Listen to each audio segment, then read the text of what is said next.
Today we'll discuss the PAM signal. Last day we discuss about the sampling. So today we'll discuss about the PAM signal. Let's start.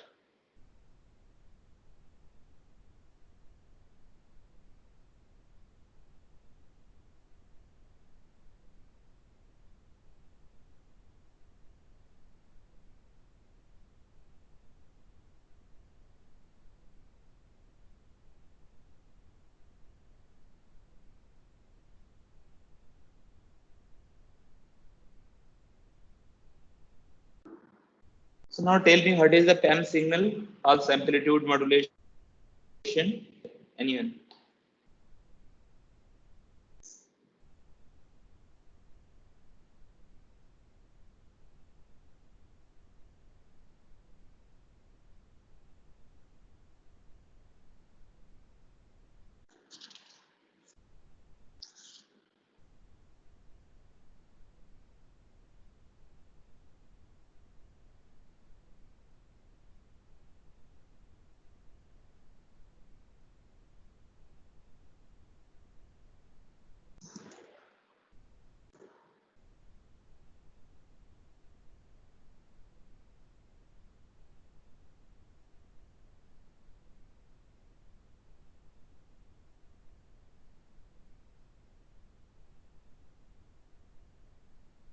So basically, uh, anyone tell about the PAM? What is the PAM?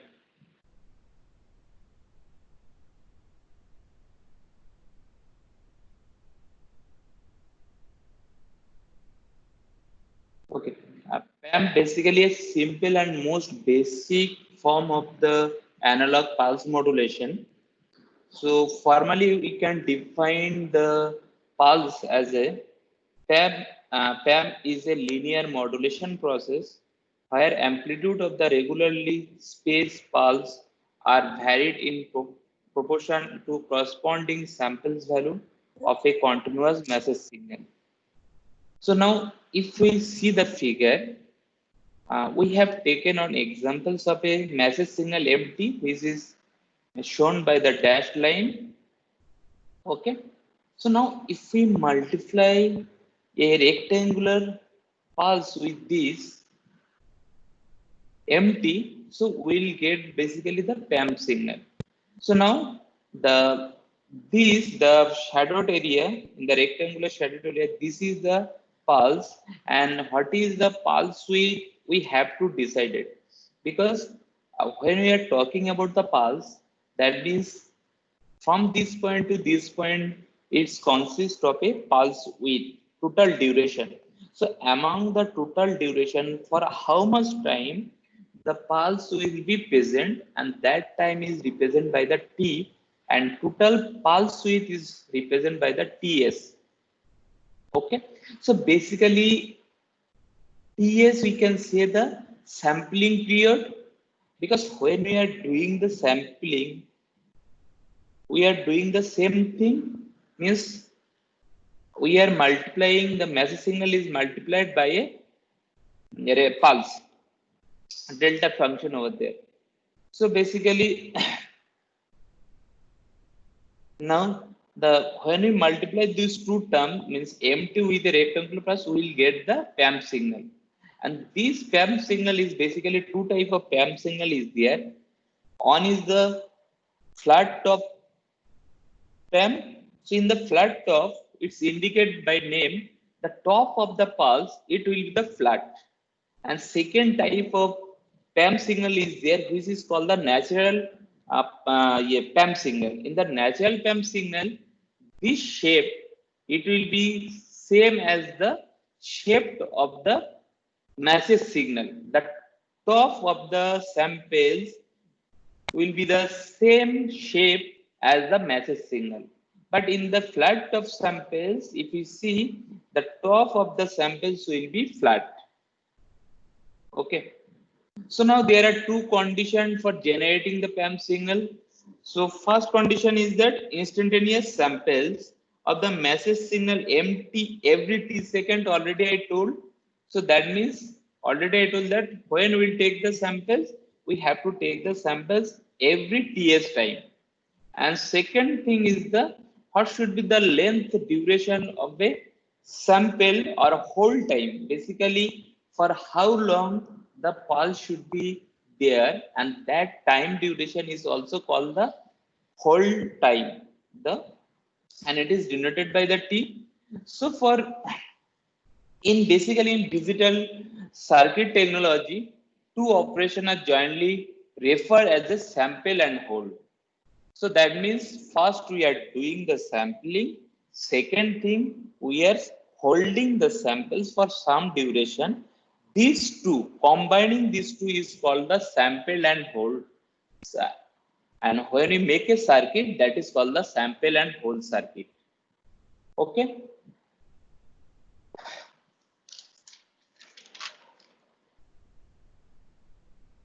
So basically, this is the expression for a PAM signal. So basically, the PAM signal is expressed by the discrete convolution sum.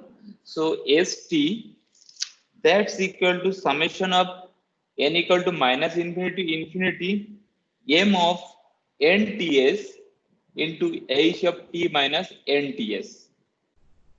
Now see, what is the ts? Already I say the ts is the sampling period. nts is the sample value of mt obtained at time t equal to nts. Already when we discuss about the sampling, we know about this mnts, and ht is the Fourier transform pulse. Okay. So now if we analysis the equation 10 may recast in form of the convolution integral, means since it is a discrete convolution sum, we can recast this equation as the integration, means convolution integral. So basically this term, the h of t minus nts, it can be written as that form, that is integration of minus infinity to infinity h of t minus tau into del t minus nts d tau. So that is the basically how we are shifting a signal some for the some time period. Now if we replace that equation 11 into the equation 10, what we will get? And already since the summation and integration are the linear operation, so we can interchange their position, and we interchange this position and we are getting this term. Okay.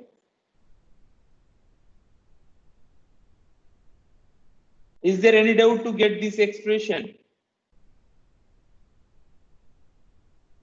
Okay. So now by using equation number 1, which we used earlier, the m delta t that's equal to summation of n equal to minus infinity to infinity n nsts into del t minus nts when we take the samples value. So this thing, so now we replace this equation 13 into equation over here. So this term nothing else than the m delta t. So when we discuss about the sampling, we have seen the what is the sampled instantaneous samples value for a signal mt, and that was m delta t, and this is equal to this term in the discrete from this. Okay, so that means we can write the st equal to integration of minus infinity to infinity m of delta t h of t minus tau dt d tau. So basically what is this? This is nothing else the convolution.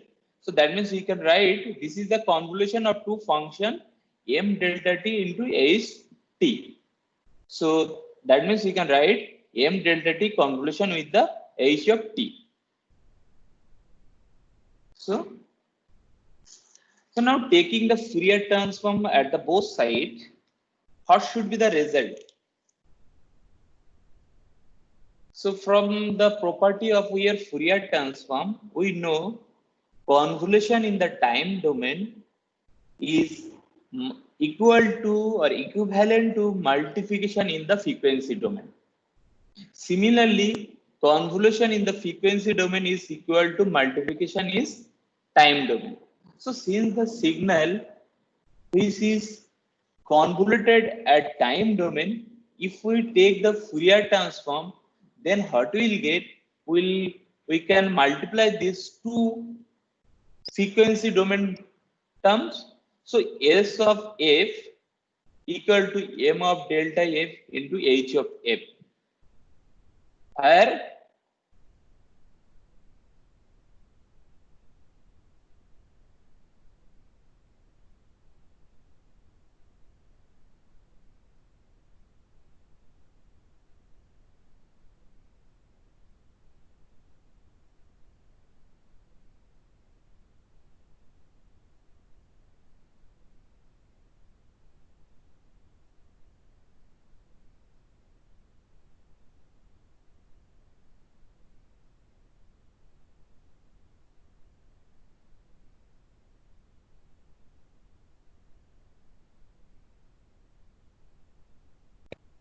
Sir, you are not audible.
okay, there was a problem, internet problem, power was lost, and there was an internet problem.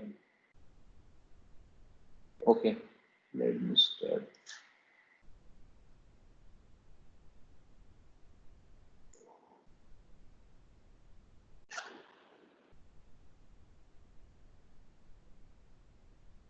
So where h of f, f of f, that's it is the Fourier transform of st, and m delta f, it is the Fourier transform of small m delta t, and h of f is the Fourier transform of st. Okay. So now adapting equation 2 to the problem in hand, basically, if we add up the equation 2, if you recall the equation 2 that we discussed, the Fourier transform of m delta t, that can be related to a m of f of original message signal mt. So that means whatever the Fourier transform of a sample value, that can be related with the Fourier transform of the original message signal mt. How they are related, that we can write this expression. Already we discussed that how we are getting this thing, this expression, the Fourier transform of delta f, that's equal to f of s into summation of k equal to minus infinity infinity f of m of f minus k f of s, where f of s is the sampling rate. Okay. So now if we replace that equation 16 into the previous equation, that is equation 15, what we will get? H of S of f equal to f of s integrate summation of k equal to minus infinity infinity m of f minus k fs into h of f. So now the question is that giving this formula, how do we recover the original message signal empty? Okay. So for the first step of the reconstruction, what do we have to do? We have to pass the ST through a low pass filter with frequency response shown in this figure.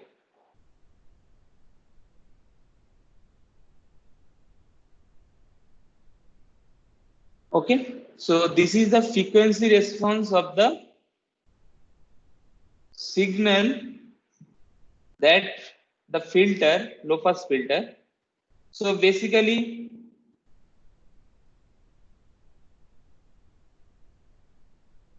this is the response. So this is the low pass. If we pass the signal through a low pass filter and the filter is like this, so what will happen? After passing through this low pass filter, only the lower frequency component will be there, and we have to make sure that there is a no frequency component which is higher than the maximum frequency value, and that means we can say the bandwidth, if the sample have a bandwidth of w, the sampling rate should be 2 times of the uh, w bandwidth. This is the Nyquist criteria, or greater than of that value. Okay.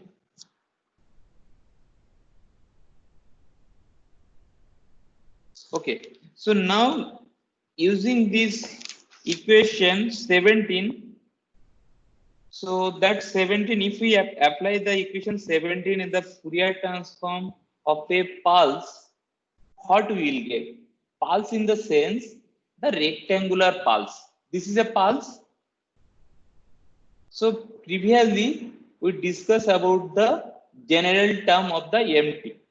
Now if we take the Fourier means h of t, ht is the pulse, then what should be the corresponding response for that? So now just tell me, if we do the Fourier transform of a rectangular pulse, what should be the output of the rectangular pulse? Fourier transform of the rectangular pulse? Anyone? Sinc function. Sinc function. So that means this is shown over here. So this is a rectangular pulse, and if we do the Fourier transform, we'll get the sinc function over there. Okay, and the thing is that I have taken the mod of h of f. Normally in the sinc function there is a negative term. When you taking the amplitude value, it will goes to the positive terms. Okay, and this is the your phase. What should be the phase at the different position? Okay, so now how to represent a rectangular pulse? H of t normally is this is the representation of a rectangular pulse, where h of t that's equal to 1 from 0 to t. If the t value is 0 to t, when t equal to 0 and t equal to t, that time h of t equal to half, otherwise it is 0. And we know the Fourier transform is the sinc function, and that is the expression. Why we have taken the exponential term? This is the phase shift. When we are doing the Fourier transform of a rectangular function, there will be phase shift, and it is represented by the exponential term. This is the phase shift term. Yes or no? Okay. So can you explain this again? This phase shift. Okay. So is there any doubt regarding the rectangular pulse? How to define a rectangular pulse? This term, equation 18. So for t is equal to 0 and t is equal to 2, why is it half means that is This is the condition for your rectangular pulse. When you define a rectangular pulse, that is the condition. Like when you describe it, suppose unit step function. In the unit step function, what is there? it is 1 for greater than 0. Greater than 0. And at 0, what is the value? Means not defined. So because that is when we describe about some special kind of function or function, that time it is already defined. If we want to go through this why it is half, then we have to go into the details, all the reason. Okay, so just for the time being, this is the criteria for a rectangular pulse. This should be the condition. Okay. Okay. So now if we take the Fourier transform of AST, so we'll get the H of F, and normally H of F equal to this. Okay, and that is into that exponential term is there, which is represent the shift, how much phase shift is there. Okay, and it is a, from there we can say there is a, using the flood of samples to generate a PAM signal, we have introduced two things, the amplitude distortion as well as the delay, and delay amount is T by 2. Okay, so when we are doing the or generating the PAM signal by using the flood of technique, in this time, two terms is inducing in the scenario. One is the amplitude distortion as well as the delay. So two things will be there, and combining of these two things basically is referred to as the aperture effect. Okay. So how to remove that aperture effect from a PAM signal? So that is the question. So now we have a PAM signal. Okay. So this is basically that equalizer, which is the equalizer box is there. And basically this system is recovering messages empty from the PAM signal. So that means whatever the discussion will be, this is for the generating of the PAM signal, and it is generated at the transmitter side. Now when the PAM signal will receive at the receiver side, and as I told, in the PAM signal there are two type of distortion is there. One is your amplitude distortion and delay. Okay, so now nullify these two things. How do you have to do? First, the PAM signal will pass through a reconstruction filter. After the reconstruction filter, it will be passed through a equalizer, and that equalizer, what it will do? Basically, remove all the distortion, the amplitude distortion and the delay, and we'll get the message signal. Okay. So equalizer has the effect of decreasing the in-hand losses of the reconstruction filter as the frequency increase in such a manner to a compensating the for the aperture effect. So the main function of the equalizer is to nullify the aperture effect. Okay.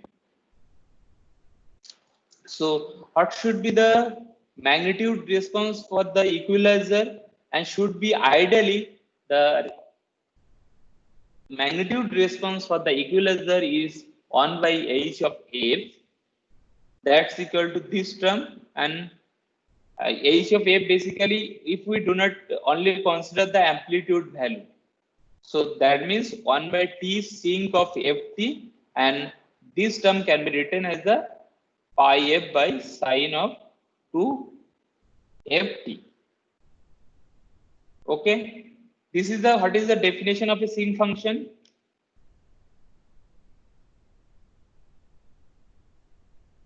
sinc x equal to sin x by x. Okay, so there is a one procedure to express a sinc function, sinc x equal to sin x by x, and another way to represent also sinc x equal to sin of pi x by pi x.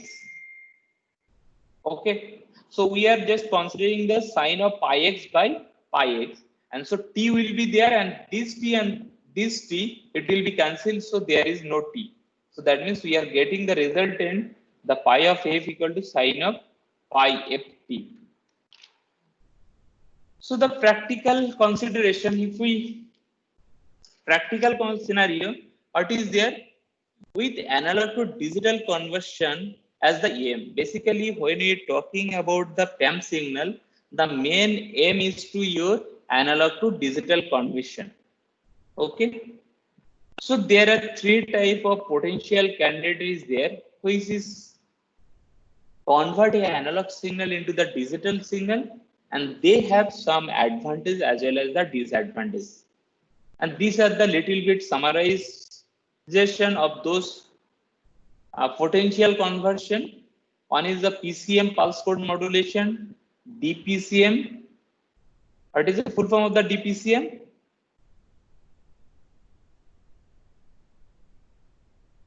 Differential pulse code modulation, and DM, delta modulation. So basically, the PCM has established itself as a standard method for conversion. Sorry, conversion of speech and video signal into the digital form. So basically, whatever the speech signal or video signal we have, when we convert that signal into the digital signal, we generally use the PCM method. And so in that case, the PCM method bandwidth requirement is less, and the computational requirement also less. Okay, and the DPCM is the provide the reduction in the transmission bandwidth, but expenses of increasing the computational complexity. So that means if we use the DPCM, it will reduce the bandwidth requirement, but it will increase the computational complexity and increase the cost of the device also. DM is there, relatively simple to implement, but required a significant increase in the transmission bandwidth. Okay, so we'll discuss these three methods one by one later on. So quantization is the statistical characteristics, how the quantization method works. So that we'll discuss about the quantization. Basically, what is the quantization?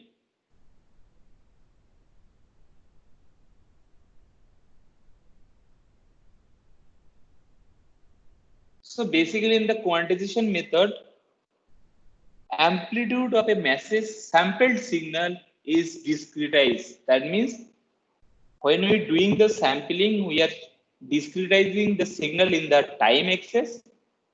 There was no discretization in the amplitude axis.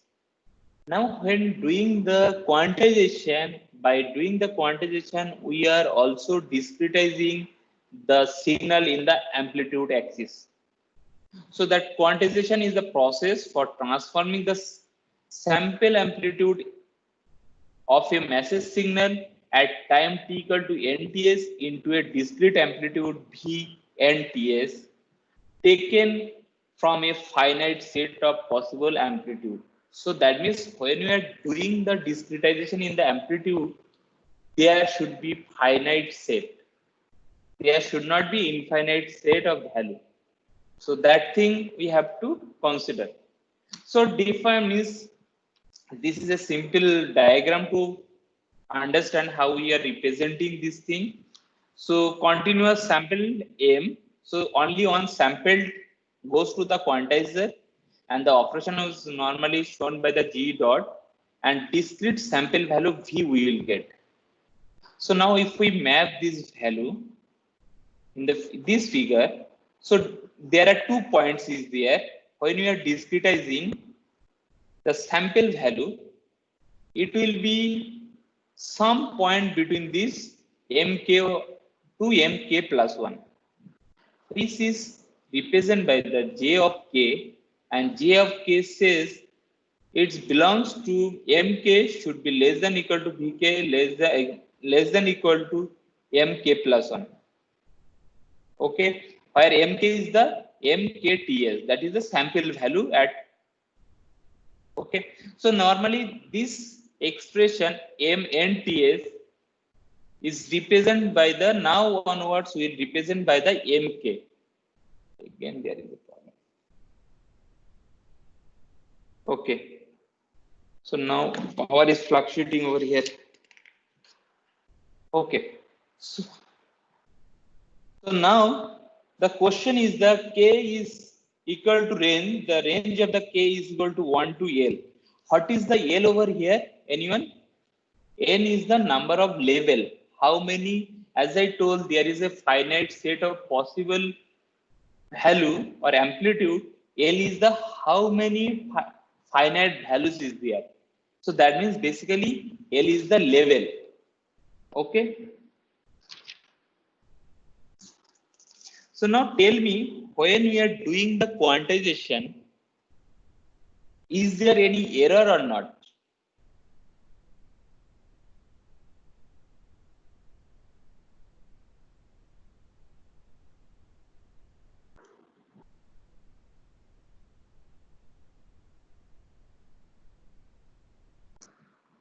Anyone? Yes, sir, the amplitude are fixed. So if some amplitude is different than the all set of possible values, then okay. Just if we take this point, suppose the actual mk value is this, and the your discretized value, the amplitude discretized value v nts equal to this point. So basically v nts is represented by the vk. So both are same, don't be confused. Okay, the notation vk, that is indicating the discrete value. So now some value mk is there, so it will move to this point, because there is some techniques in which side we will go. Okay, we'll discuss that thing. So basically the number of amplitude levels used in the quantizer, and already discussed vk for the different amplitude level, that's okay. So v is basically, when we talk about a single v, what is the amplitude value? V equal to g of m. So basically in the block diagram, quantizer is represented by the g of Planck position is there. So basically v is there, that means this v can be written as a g of m. Okay, so that's we write over here. And there are two type of quantization. Quantization is there. One is the uniform quantizer, and second is the non-uniform quantizer. So we'll discuss the uniform and non-uniform quantizer one by one. Okay, first the your uniform quantizer. So if there in this uniform quantizer, there are two type of uniform quantizer. One is the mid treat, and second one is the mid rise. So now if we see the figure, how these mid treat and mid rise is working. So in the mid treat, basically if we consider this mid treat figure, the x-axis indicate the input level, y-axis indicate the output level. Okay, so whenever some input value is there, what should be the output value? Will, because in this figure, suppose m is the input, v is the output. Okay, we have to find out what should the output value based on a input value. So from there we will get this. So mid trade means whenever the input value is the middle, you see when means how it is doing the operation in the step. Are you getting from there for this figure? So this point say 0.5, this is 0, this is 0.5, this is 1, this is 1.5, this is on for 2. Okay, so now whenever the point is in middle point, it is going to the this value, means it will go whatever the value over there, it will goes to 0. So this should be the step size in the mid tree. And mid rise, whenever it is in the position of rising thing is there, this is in the basically the input level as treat as a treat. When the sample value is the middle of the treat, it will move forward. Second, on the middle rise, when the y-axis basically is the rise, when there is a middle of the rise, so it will goes up. Okay, so now this is the circuit diagram for the quantization error and where the mid treat is used. So now if you see this figure, okay, this value at the middle,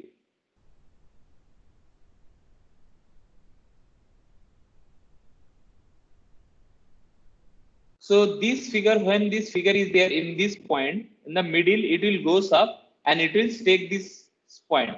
So as I told, when this value in the middle, it will goes up and it will be flat then. So now if we look at this point, okay, this actual message value in the middle of the rise point, so it is going up, again it is get flat. So in that process we are doing the, so now in this process we can see there is some error. Yes or no? And what should be the error value? If we represent the error value by the q equal to m minus v, can we write this? If the q is equal to your quantization noise, q equal to m minus v, where m is the input value, v is the output value. Okay, so now what is the range of the input values? This is, that means mt, what is the message signal is there, it has some maximum value and it has some minimum value. So now if we represent the two value, minus m max is the minimum value and minus minus m max is the minimum value, max in the minimum side the maximum value, and mx is the in the positive side the maximum value. Basically we can say this is the lowest value. So now what is the difference between these 2 points? Total amplitude difference.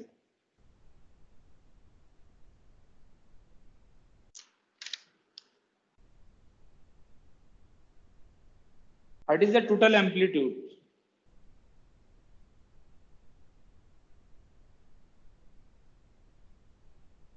Total amplitude will be this minus this. That means 2m max. That is the total amplitude. Now we have already decided there are L number of levels are there. We know what is the total amplitude. So we can find out what is a single step size of the quantizer. So what is the step size of the quantizer? Delta, that's equal to 2m max by L. And already I told the L is the total number of levels, representation levels. Okay. So in uniform quantizer, what is the quantization error? So quantization error Q will be its samples value bounded by this minus delta by 2 belongs to Q less than equal to delta by 2. Is that correct or wrong?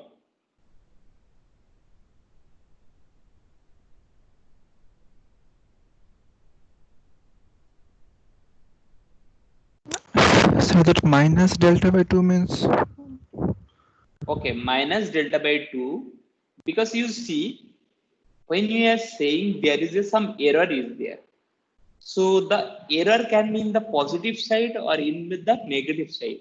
Negative side in the sense, suppose your sample value is equal to when you do the roundup, simple roundup. Uh, so when there is a 0.5, it is considered as a 1. So if you go any shop and the billing amount is your say 10.5, so how much money they normally take? They round up that thing and it will become to 11. Is it or not? Yes, sir. Okay. So now suppose there is a 49, I mean 10.49. So it's come down to your 10.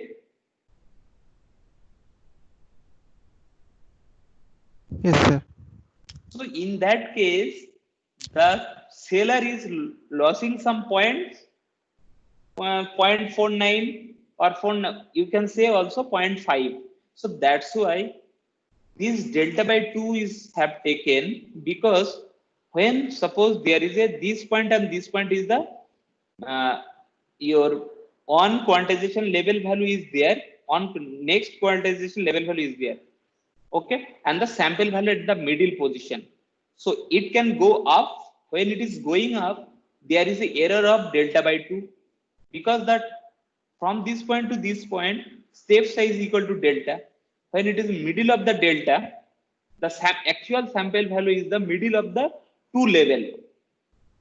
So either the sample value, it can go up level or it can goes to the down level, depending on the which type of techniques we are using. Okay. So now if we go up, so there will be error of positive delta by 2. If it is go down, there will be error of minus delta by 2. Is that clear? Yes, sir. Clear. Okay. So now probability density function for this error is represented by the f of QQ, and that is equal to 1 by delta when Q is belongs to that range and 0 otherwise. So normally the quantization error value, it will always be within this range. There is a no chance have the value greater than that. Is there any chance of that value greater than that? So error can be means since step size is delta, so error can be maximum delta number. No, how it is the maximum value is delta error? Because you see, as I give the example, suppose the 10.5, it can goes 11 or it can become comes to 10. Yes or no? Yes, sir. 10.5 in the middle position and the two level value 10 and 11. Okay, actual sample value equal to 10.5. So when we quantizing the 10.5, we have to place the 10 point value into either 11 or 10. So how much error is there when we are going to this? Because you see, when we are doing the quantization, if it is 0.6, then definitely it will goes to the upper side, means 11. If the sample value is your 10.6, it will goes to 11. In that case, it never comes to your 10. We have to minimize the error. Where is the maximum error is there? When the sample value at exactly middle of the two level. That time we will get the maximum error. Remaining value of the samples, the error will be less compared to the max error. Yes or no? Yes, sir. Got it. Got it now? So that's why the range is, we have taken minus delta by 2 to delta by 2. Where the minus delta by 2? When it is going down in the floor value, when it the sample value is taking the floor value, and floor basically floor level value, and it is positive when it is taking the ceiling level value. Okay. So now if we that probability density function of the quantization noise can maybe expressed by this equation, and delta already we know that delta is the step size, and definitely delta should be means q should be within this range, and normally in the quantization error q will belongs to this range only, otherwise it will be 0. Okay, so now if you want to calculate the your variance, so variance is same as the mean square value. We already know about this from the probability. So sigma square is the variance of the quantization error, and this is E of Q square is the mean square value. Okay, so what is the sigma square value? As we know, the when we discuss about the PDF probability density function, so it is say integration of minus infinity to infinity PDF into df or dt. Okay, it is coverage area equal to 1, and when you discuss about your variance expression, what was there? Anyone?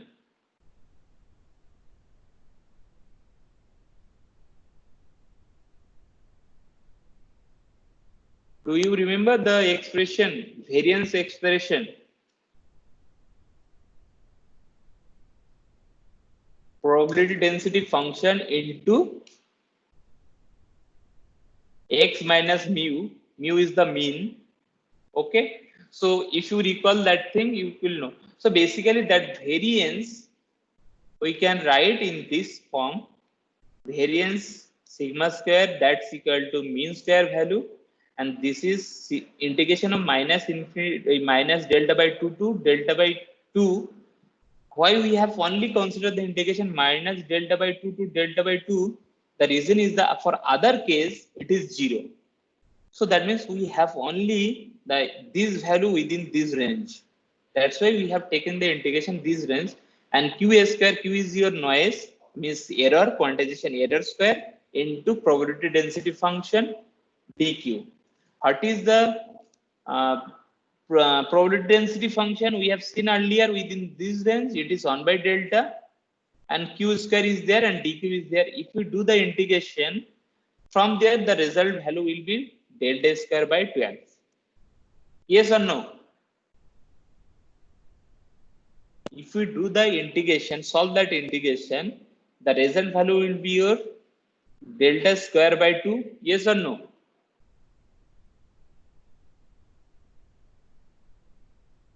Yes, sir. Yes. Yes, sir. Correct. It's correct, na? Because Yes, sir. q square is there, q by 3. So now put Then again, this value. uh, Yes, then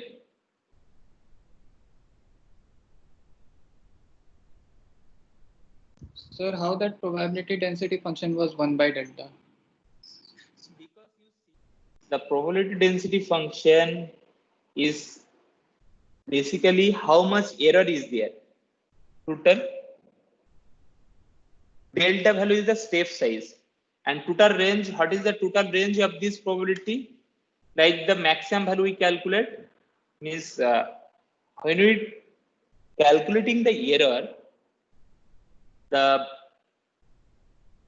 probability density function, what is the definition of the probability density function? The coverage area of within a range, it should be 1.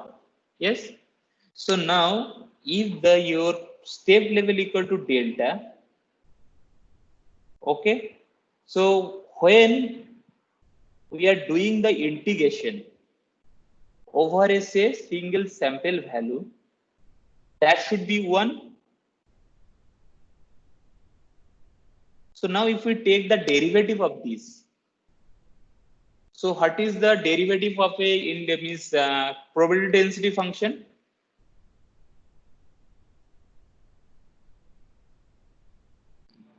Are you getting this thing or not? No, sir.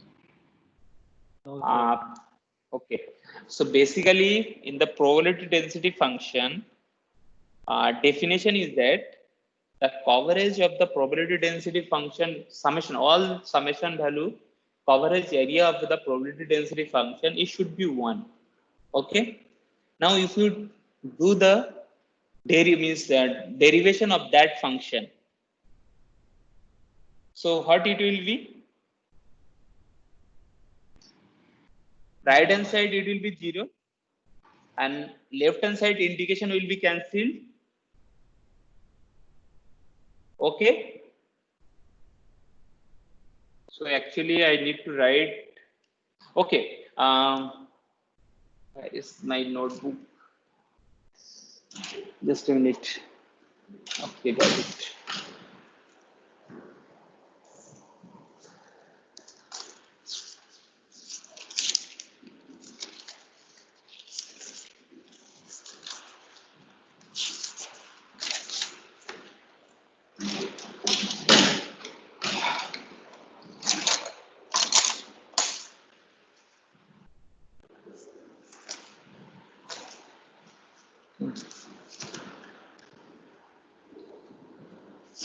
Okay, can you recall this probability density function from the information theory? Tell me, what was the expression condition for the probability density function?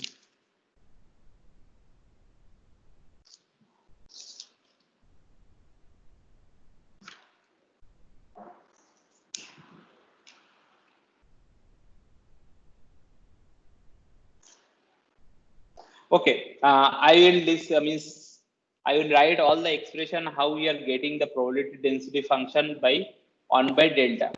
Okay, because some steps is required. So let me finish this thing by considering the probability density function these. Okay, so tomorrow I will describe how we are getting the probability density function, because the thing is that we have to do the reverse calculation. Is the coverage area and Q normally you see what is the mean value for this Q. It is a random variable. The quantization error we got, it is a random variable. Okay, and your uniformly distributed. What is the meaning of the uniformly distributed? The uniformly distributed means the maximum value, it should be within range of 0 to 1. Okay, means if in the middle line both the value are equal probable. Okay, so this is the uniformly distributed random variable, and the quantization error. So what is the probability density function for a uniformly distribution?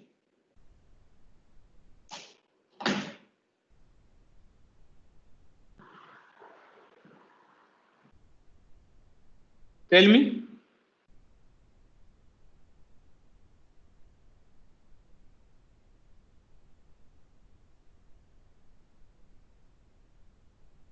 Anyone?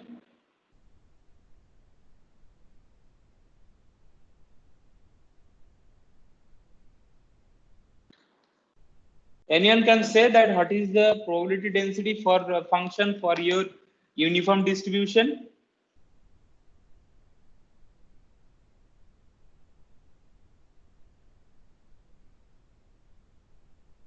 Sir, is it 1 by beta minus alpha? 1 by beta. Okay, good. 1 by beta minus alpha. Beta is equal to your maximum error value, that is delta by 2. Okay, and the alpha value is equal to minus delta by 2. So that means in the probability density function, when the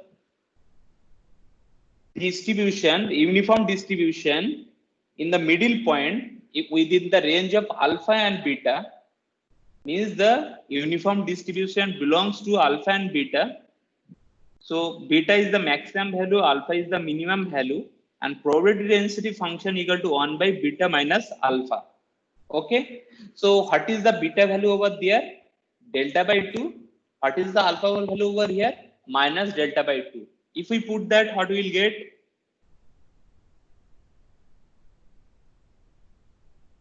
Are you getting? Yes, sir. It will be 1 by delta then. It is 1 by delta. So from there we are getting the 1 by delta. Because whatever the, you see, why it is uniform distributed. What is the basic definition of the uniform distribution?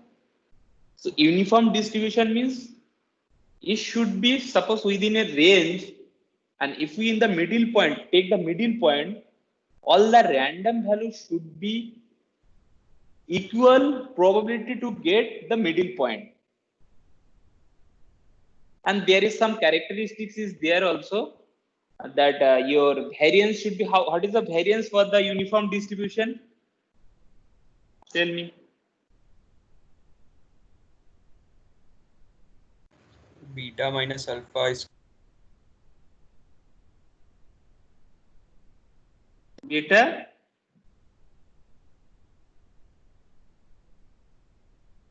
okay, so basically the variance equal to a plus b by 2.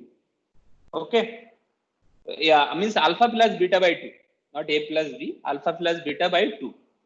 So the thing is that from it should be distributed uniformly. Okay, so that probability, how we are getting the probability density function 1 by delta, it is clear, na? For quantization noise,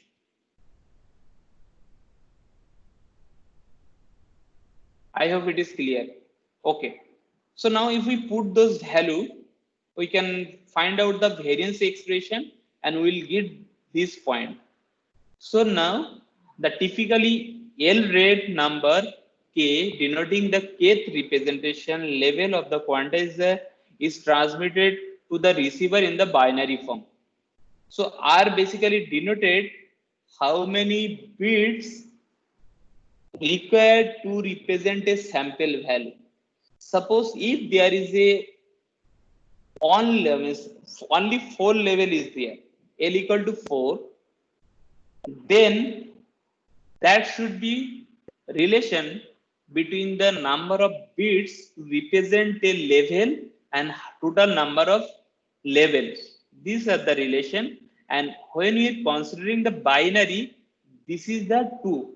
If we use the different means coding system, like where there are 3 symbols is there, say 0 1 2, so it will be 3. If there are 4 symbols is there, 0 1 2 3, then it will be 4. So now since we considering only the binary code, L will be equal to your 2 to the power r. R is represent, is this clear, this expression?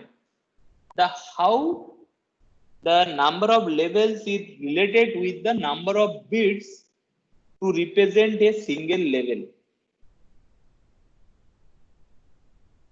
So if there are 4 bits is there, 4 levels is there, to represent the 4 levels we required only 2 bits. By doing the combination and permutation of the 2 bits, we can get 4 values, 0 1 2 3 in the binary. Okay, so that means R is equal to log 2 base L. I hope there is no doubt. So now what is the maximum value of delta D equal to 2 max by L? L was there and L equal to 2 to the power R. So now if we put this value, the delta value in this equation, delta square by 12, when the variance already calculate, so in that case we will get this expression. Okay, this is very easy, nothing is there. Put the delta value to f max by 2 to the power r into this expression, you will get this term.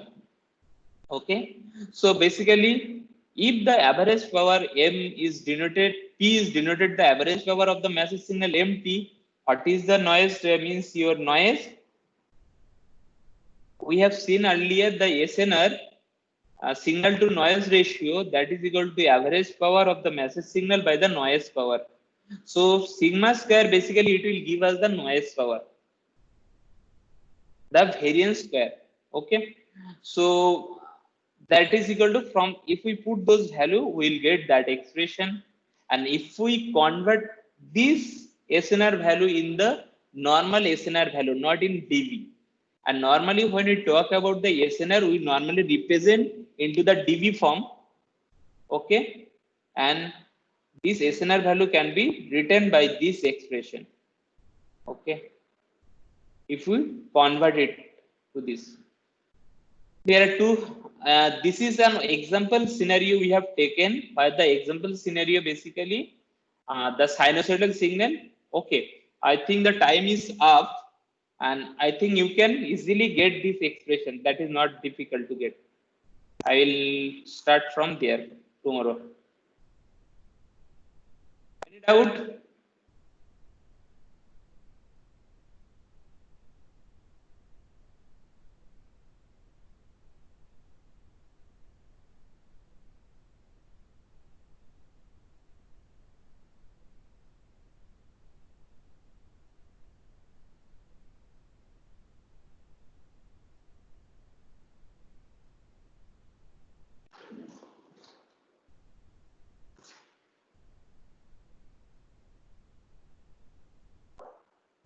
You can leave that meeting.